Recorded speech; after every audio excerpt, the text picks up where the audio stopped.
Now you can start to take advantage of some of YouTube's features to monetize your channel at only 500 subscribers. So in this video, I'm going to tell you how to get your first 500 subscribers here on YouTube. Now, maybe you clicked on this video because you're looking for that surefire way, that super shortcut that's going to get you to 500 subscribers by the time you wake up and brush your teeth in the morning. But stick around because I'm going to share steps that you can take that are even more effective than that quick hit. Spoiler, there are no shortcuts. All right, so we want to be successful on YouTube. What does that actually look like? Well, the first thing we need to do is be able to make a video that doesn't send somebody running. Okay, so what does that mean? It means you have to have decent lighting quality, you have to have a decent camera or decent video, and you need to have a stable camera. Nobody wants to see a camera shaking all over the place, you holding your cell phone while running down a gravel road. It's just not a good look, and it's not going to help you keep and retain viewers. Did I mention sound in there? Sound is very important too.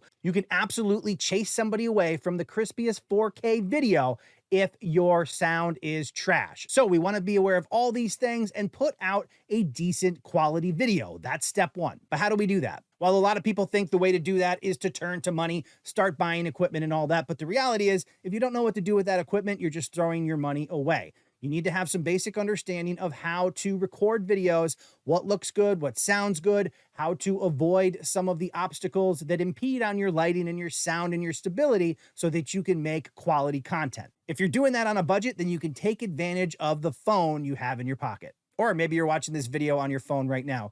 Either way, that phone can give you everything you need to make a quality video here on YouTube. Now, depending on the phone, your video and your sound is going to vary. So what can you actually do about that? On the video side, the key to quality video is light. You want to make sure you have enough light. If you are in a low light situation and your camera quality is not that good, and to be quite honest, even with the best quality cameras on phones, low light will really make your video look like trash.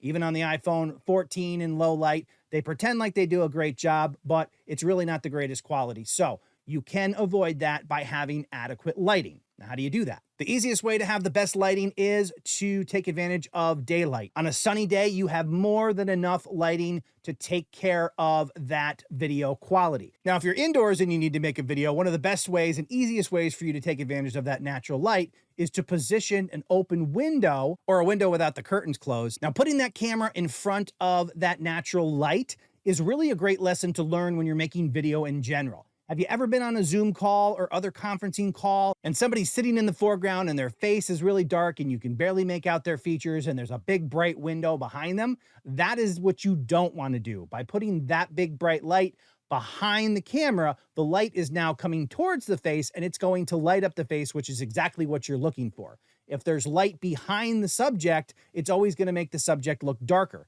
And we're trying to do the exact opposite. So keep that in mind. When you go to record, you want a lighting source somewhere behind the camera. If you have a lighting source behind the subject, AKA your pretty face, then you're going to run into problems because it's always going to be brighter back there, which in turn is going to make it darker up here. And it's just going to be hard for you to get a quality looking video if that's what you're dealing with.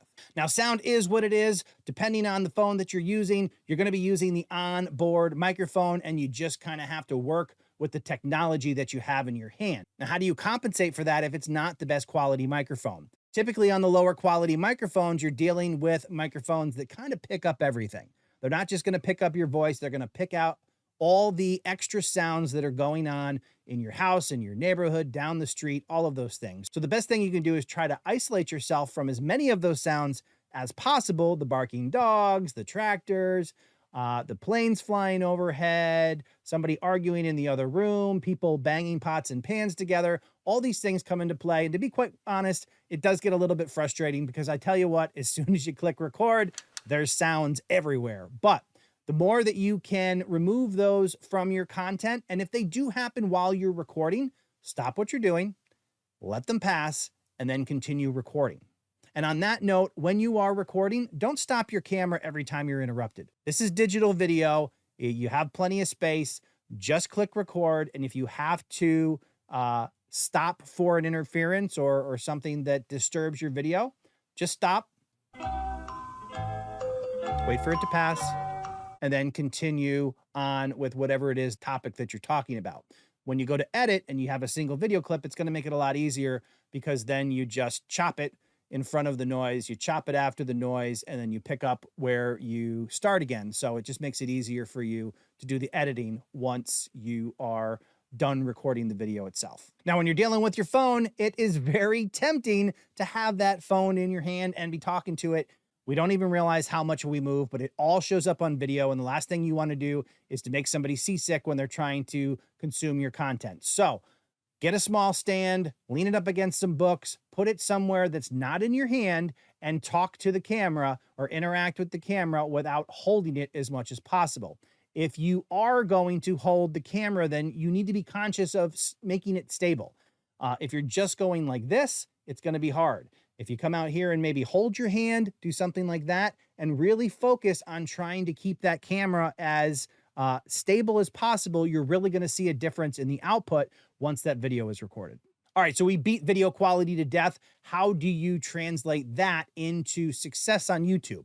Well, as I mentioned earlier, you do want to edit your videos. You don't just want to record it with all the noises and a dog barking and everything else in the background and just upload it to YouTube.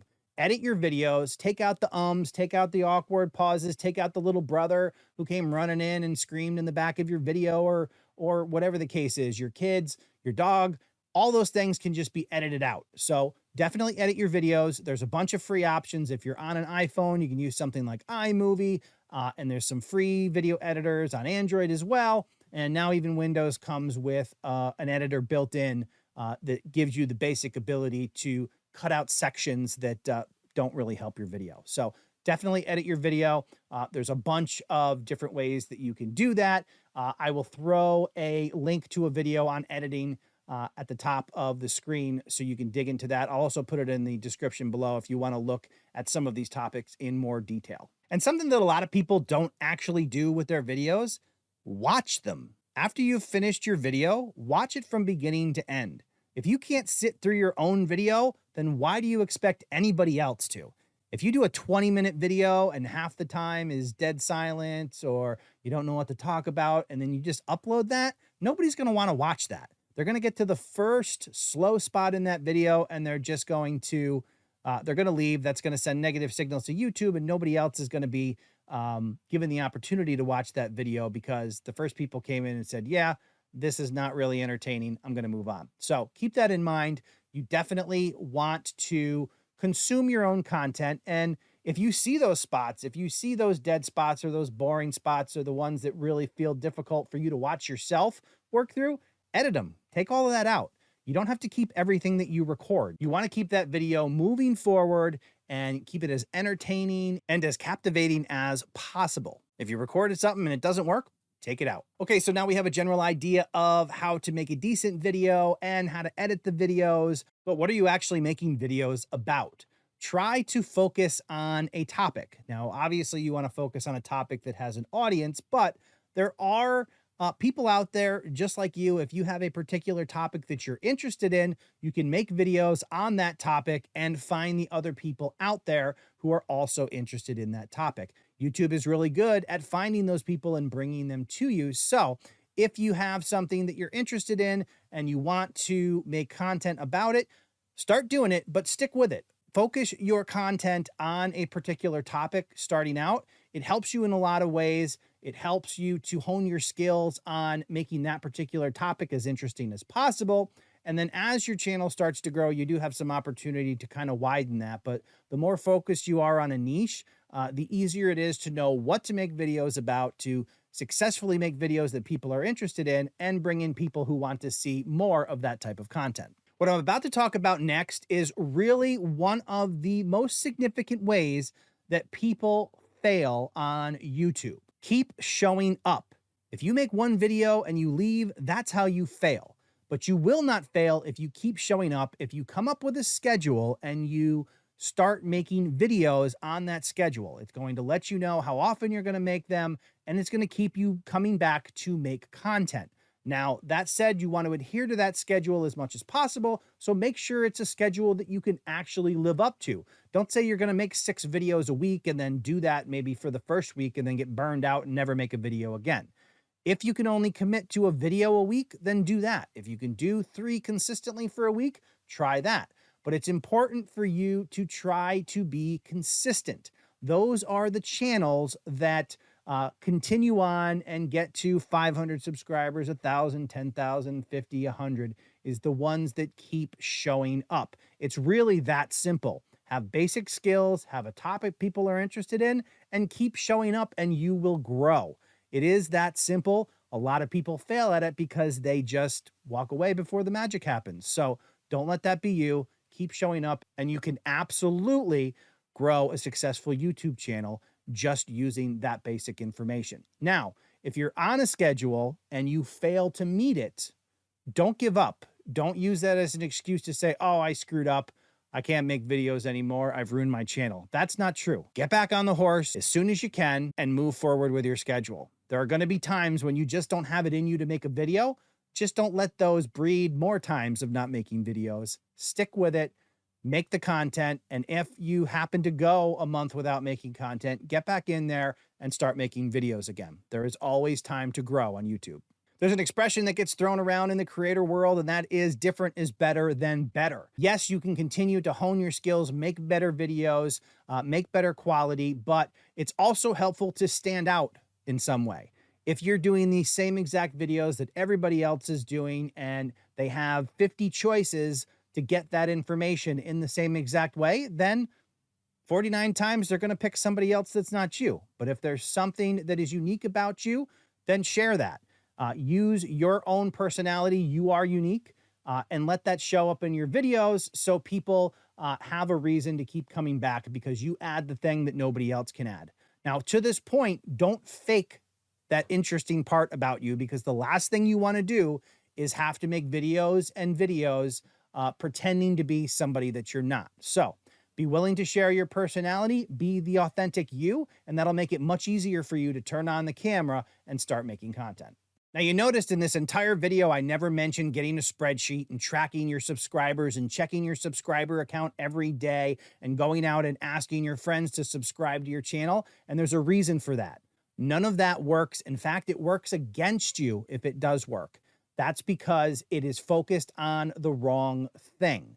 People who get to those thresholds, 500, 1,000, 10,000, 50,000, don't do it by focusing on trying to get subscribers. They do it by focusing on making better videos. If you focus on making videos, if you focus on showing up, and your goal is to make 50 videos instead of getting 500 subscribers, you're probably going to get to 500 subscribers much quicker than that person who is trying to get to 500 subscribers. You can't control how fast subscribers come into your channel, but you can control how much effort you put into getting better and showing up and making videos on a consistent basis.